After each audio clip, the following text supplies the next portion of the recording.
अऊज़ु बिल्लाहि मिनश्शैतानिर्रजीम बिस्मिल्लाहिर्रहमानिर्रहीम। ताबीर और वज़ीफ़ा चैनल में खुश आमदीद।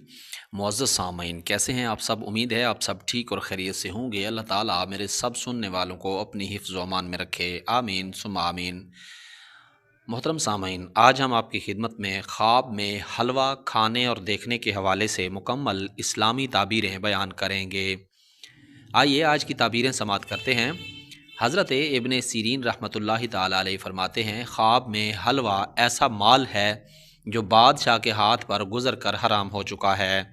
हज़रत इमाम जाफ़र सादिक़ अलैहिस्सलाम फरमाते हैं, ख्वाब में हलवा बहुत सा माल और दीन खालिस है, और हलवे का एक लुक़मा ख्वाब में फ़र्जंद को बोसा देना है, और मेवा जात वाले हलवे का एक निवाला अच्छा है, और जिस हलवे में के मग़ज़ बादाम या मग़ज़ अखरोट है उसकी तावील फ़ायदा है और उसको बख़ील से फ़ायदा पहुँचेगा।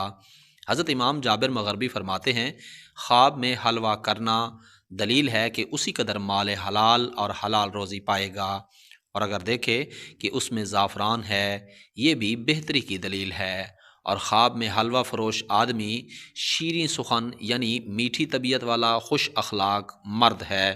मोहतरम सामीन, आपने ख्वाब में हलवे के हवाले से मुकम्मल इस्लामी ताबीरें समाअत की हैं। उम्मीद है आज की ये छोटी सी वीडियो आपको ज़रूर पसंद आई होगी।